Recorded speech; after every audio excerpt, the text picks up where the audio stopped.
नमस्कार दोस्तों, आप देख रहे हैं YouTube चैनल रेनू की कहानी, जहां हर कहानी में छिपा है। अगर आपको हमारी कहानियां अच्छा लगे तो चैनल को सब्सक्राइब जरूर करें और बेल आइकन दबाएं ताकि नई कहानी की नोटिफिकेशन सबसे पहले मिले। हेलो दोस्तों, कैसे हैं आप? मेरा नाम प्रीति है और मेरी उम्र 34 साल है। मैं एक साधारण सी लड़की जो शादी के बाद इस घर में बहू बनकर आई थी। मेरे पति की सरकारी नौकरी थी और वे ज्यादातर शहर में ही रहते थे। महीने में 1-2 बार ही घर आते। घर में बस मैं और ससुर जी ही रहते थे। सासू माँ का देहांत हुए कई साल हो चुके थे और अब ससुर जी ही इस घर के मुखिया थे। मेरी शादी को 6 साल हो चुके हैं, लेकिन अभी तक कोई भी संतान नहीं है। शायद इसलिए क्योंकि मेरे पति मुझे टाइम नहीं देते। मैं उनके टाइम के लिए तरसती हूँ, लेकिन उनको अपनी नौकरी से मतलब है। जो एक औरत को शादी के बाद अपने पति से प्यार चाहिए होता है, उसे मैं अभी तक अधूरी हूँ।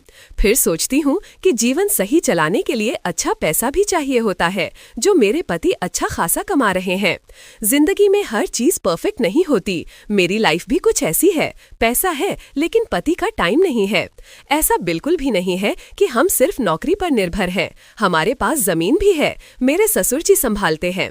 मेरे ससुर जी बहुत मेहनती इंसान हैं, मेरी बहुत इज्जत करते हैं। लेकिन पता नहीं क्यों जब भी मैं उन्हें देखती, एक अजीब सी गर्मी मेरे अंदर दौड़ने लगती। शायद इसलिए क्योंकि वो एक मजबूत कदकाठी वाले मेहनतकश इंसान थे। खेतों में दिन भर पसीना बहाते और शाम को थके हारे लौटते। उनके चेहरे पर उम्र की लकीरें थीं, मगर शरीर में अब भी वो ताकत थी जो किसी जवान आदमी में होती है। उस दिन की बात है, गांव में एक बड़ा धार्मिक आयोजन था। घर के सारे रिश्तेदार पड़ोसी वहां गए थे, लेकिन मैं नहीं जा पाई। सुबह से काम करते करते बहुत थक गई थी, इसलिए सोचा घर पर ही आराम करूं। ससुर जी भी नहीं गए थे, शायद उन्हें इन सब चीजों में ज्यादा रुचि नहीं थी। दोपहर का समय था, गर्मी जोरों पर थी और घर में सिर्फ मैं और ससुर जी थे। मैंने घर का काम निपटाया और फिर नहाने चली गई। ठंडे पानी ने मेरे शरीर को सुकून दिया। कपड़े बदलने के लिए जब मैं कमरे में आई तो देखा कि पलंग की चादर गंदी हो चुकी थी। मैंने उसे निकालने के लिए चारपाई को हिलाया, लेकिन चादर को निकालने में जोर लगाना पड़ा। ससुर जी ने कहा, अरे बहू, क्या कर रही हो? मैं चौंकी। ये ससुर जी की आवाज थी। मैंने कहा, चादर निकाल रही थी पर फंस गई है। ससुर जी ने कहा, रुको मैं मदद करता हूँ। वो मेरे पास आए। मुझे उनकी महक साफ महसूस हो रही थी, पसीने और मिट्टी की मिली जुली खुशबू। उन्होंने चारपाई को थोड़ा झुकाया और चादर बाहर निकाल दी। मैंने राहत की सांस ली, लेकिन तभी मेरी नजर उनके मजबूत हाथों पर गई, जिनमें उभरी नसें और मेहनत के चिन्ह साफ दिखाई दे रहे थे। मैंने चादर पकड़नी चाही, लेकिन हम दोनों का हाथ एक दूसरे से छू गया। एक हल्की सी झंझनाहट मेरे अंदर दौड़ गई। मैंने झट से हाथ खींच लिया, लेकिन मेरी धड़कनें बढ़ चुकी थी। ससुर जी ने भी मेरी आंखों में कुछ पल देखा, फिर बिना कुछ कहे वहां से चले गए। पर मैं वहीं खड़ी रही, अपने भीतर उठते तूफान को महसूस करते हुए। ये क्या था? क्यों मुझे उनका साथ इतना अजीब लगने लगा था? क्या ये एक बहू और ससुर के रिश्ते से परे था? उस दिन के बाद से मैं खुद को बदलते हुए महसूस करने लगी। ससुर जी के सामने आते ही दिल की धड़कन तेज हो जाती, हाथ पैर ठंडे पड़ जाते। ऐसा पहले कभी नहीं हुआ था, पर अब हर बार जब वो मेरे करीब होते, मैं अजीब सी बेचैनी महसूस करती। अगली सुबह जब मैं रसोई में चाय बना रही थी, तभी ससुर जी बाहर से लौटे। शरीर पर हल्की मिट्टी लगी थी, शायद खेत से आ रहे थे। उन्होंने कहा, बहू, चाय बनी क्या? मैंने कहा, हाँ, बस ला रही हूँ। मैंने ट्रे में चाय रखी और उनके सामने रख दी। वो खामोश बैठे चाय पीने लगे। मैं भी वहीं चौके के पास खड़ी थी। मैंने अनजाने में उनकी तरफ देखा। उनकी आंखों में एक अलग ही गंभीरता थी, जैसे वो कुछ कहना चाहते हो लेकिन कह नहीं पा रहे। मुझे पता नहीं क्यों उनकी निगाहों से बचने का मन हुआ। मैंने सिर झुका लिया और जल्दी से रसोई में चली गई। पर जैसे जैसे दिन बीतते गए, मैं समझ गई कि अब मैं वैसी नहीं रही जैसी पहले थी। उस दिन गांव में बारिश हो रही थी, बिजली चली गई थी और घर में बस दिए की हल्की रोशनी थी। मैं आंगन में खड़ी थी, ठंडी बूंदें हवा के साथ मेरे चेहरे को छू रही थीं। तभी पीछे से ससुर जी की भारी आवाज आई। उन्होंने कहा, बहू, अंदर आ जाओ, भीग जाओगी। मैंने कहा, बस 2 मिनट, बड़ी अच्छी हवा चल रही है। उन्होंने कहा, ठीक है, पर ठंड मत लगवा लेना। मैंने मुड़कर देखा, वो दिए की रोशनी में खड़े थे और उनकी आंखें मुझ पर टिकी थीं। मेरे कदम अचानक रुक गए। ये बस एक साधारण सी बात थी, लेकिन उनके कहने का तरीका, उसमें एक अपनापन था जो पहले कभी महसूस नहीं हुआ था। मैं जल्दी से अंदर आ गई, वो भी मेरे पीछे आकर बैठ गए।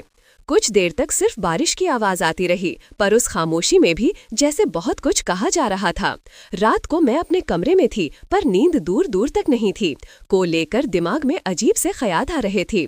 मैं खुद को समझाना चाहती थी, ये गलत है, मैं उनकी बहू हूँ, ये सब नहीं सोचना चाहिए।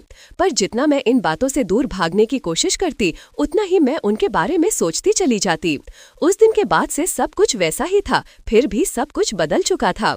हर दिन वही काम कर रही थी, रसोई संभालना, खाना बनाना, घर की सफाई करना, पर मन कहीं और उलझा था। ससुर जी पहले जैसे ही थे, लेकिन मेरी नजरें अब उन्हें अलग तरह से देखने लगी थीं। उस शाम मैं घर के आंगन में बैठी थी। हवा ठंडी थी, लेकिन मेरे भीतर एक अजीब सी गर्मी थी। तभी ससुर जी खेत से लौटे। उन्होंने कहा, बहू आज बहुत थक गया हूँ, लगता है उम्र हो गई है अब। मैंने कहा, अभी तो आप जवानों से भी ज्यादा ताकत रखते हैं। मेरे मुंह से ये क्या निकल गया, मैं खुद ही चौंक गई। ससुर जी ने मेरी तरफ देखा, उनकी आंखों में हल्की मुस्कान थी, लेकिन कुछ और भी था, जैसे वो मेरे शब्दों के पीछे छुपे भाव को समझ गए हों। उन्होंने कहा, जवानी अब कहाँ ही बहू। मैंने कहा, अगर ताकत और मेहनत को देखा जाए तो आप अब भी किसी जवान से कम नहीं हैं। मुझे खुद ही समझ नहीं आया कि मैं क्या बोल रही थी। ससुर जी मेरी तरफ कुछ पल देखते रहे, फिर उन्होंने अपनी पगड़ी उतारी और कुर्सी पर रख दी। पसीने में भीगा हुआ उनका चौड़ा माथा, मजबूत कंधे और वो भारी सांसें, मुझे नहीं पता क्यों, पर मैं नजरें नहीं हटा पाई। कुछ देर तक हम दोनों चुप थे, बस हवा चल रही थी और हमारे बीच अजीब सा सन्नाटा था। फिर उन्होंने अचानक कहा, बहू तुम खुश तो हो ना? मुझे नहीं पता था कि इस सवाल का क्या जवाब दूं। मैंने कहा, जी हाँ, मैं खुश हूँ। लेकिन सच तो ये था कि शादी के 4 साल बाद भी मेरे मन की कुछ इच्छाएं अब तक अधूरी थीं। उन्होंने मेरी आंखों में देखा, जैसे वो मेरी झूठी हाँ को पहचान गए हों, पर उन्होंने कुछ नहीं कहा, बस एक गहरी सांस ली और उठकर अंदर चले गए। मैं वहीं बैठी रही, दिल की धड़कनों के शोर के साथ। ये क्या था? उनकी आंखों में एक सवाल था और मेरे दिल में कई जवाब थे जो मैं खुद को भी नहीं बता पा रही थी। क्या ये सिर्फ एक बहू और ससुर की बातचीत थी, या इसमें कुछ और भी था जो हम दोनों अब तक मानने से बच रहे थे? उस रात नींद आंखों से कोसों दूर थी। हर बात जो ससुर जी ने कही, हर नजर जो उन्होंने मुझ पर डाली, सब बार बार दिमाग में घूम रहा था। और बहू तुम खुश तो हो ना, ये सवाल सिर्फ एक सवाल नहीं था, बल्कि मेरे भीतर छिपे सारे एहसासों को कुरेद गया था। मैं अपने पति से बहुत प्यार करती थी, लेकिन उनकी गैर मौजूदगी ने मुझे एक खालीपन दे दिया था। क्या ससुर जी भी यही महसूस कर रहे थे? अगले दिन सुबह सब कुछ सामान्य था। मैं रसोई में काम कर रही थी और ससुर जी अखबार पढ़ रहे थे। उन्होंने कहा, आज मौसम अच्छा लग रहा है, खेत चलोगी? मैंने कहा, मैं खेत? उन्होंने कहा, हाँ, हमेशा घर में रहती हो, बाहर जाओगी तो अच्छा लगेगा। मैं थोड़ी हिचकिचाई, लेकिन फिर तैयार हो गई। जब हम खेत पहुंचे तो चारों ओर हरियाली थी, ठंडी हवा चल रही थी और मिट्टी की खुशबू दिल को सुकून दे रही थी। उन्होंने कहा, तुम्हें पता है, तुम्हारी सासू माँ को भी यहाँ आना बहुत पसंद था। मैंने कहा, सच में? वो हल्की हंसी हंसते और पास के पेड़ के नीचे बैठ गए। मैंने भी वहीं पास में बैठने के लिए दुपट्टा बिछा लिया। कुछ देर तक वो पुरानी बातें बताते रहे, कैसे उन्होंने अपनी जिंदगी खेतों में गुजार दी, कैसे सासू माँ के जाने के बाद सब बदल गया। मैंने कहा, आपको कभी अकेलापन नहीं लगता? उन्होंने कहा, अकेलापन तो बहुत महसूस होता है, लेकिन क्या करें? मेरे अंदर अजीब सी बातें दौड़ने लगीं। ससुर जी के शब्द मेरे कानों में गूंज रहे थे, अकेलापन तो बहुत होता है, बस अब आदत हो गई है। मैं चुपचाप उनके पास बैठी रही। हल्की ठंडी हवा चल रही थी, लेकिन मेरे भीतर अजीब सी गर्मी बढ़ रही थी। मैंने धीरे से उनकी तरफ देखा। वो आसमान की तरफ देख रहे थे, जैसे किसी पुराने ख्याल में खोए हों। पर मुझे अब सिर्फ एक सी बात समझ आ रही थी, हम दोनों ही इस अकेलेपन से जूझ रहे थे। मैंने कहा, अकेलापन आदत बन जाए ये अच्छा नहीं होता ससुर जी। उन्होंने मेरी तरफ देखा और उनकी आंखों में एक हल्की चमक थी, जैसे वो मेरी बात समझ रहे हों पर कह नहीं पा रहे हों। मैंने नजरें झुका ली। कुछ देर तक हम दोनों चुप रहे। फिर एक हल्की हवा चली और मेरी साड़ी का पल्लू उड़कर उनके कंधे पर जा गिरा। मैंने झट से उसे पकड़ने की कोशिश की, लेकिन मेरी उंगलियां उनकी उंगलियों से टकरा गईं। एक पल के लिए सब कुछ थम गया। हम दोनों ने एक दूसरे की आंखों में देखा। उनकी नजरें स्थिर थीं और मेरी सांसें तेज हो रही थीं। मैंने जल्दी से पल्लू खींच लिया, पर उनकी आंखों में कुछ ऐसा था जिससे मैं बच नहीं पा रही थी। जो कहना था वो अनकहा रह गया।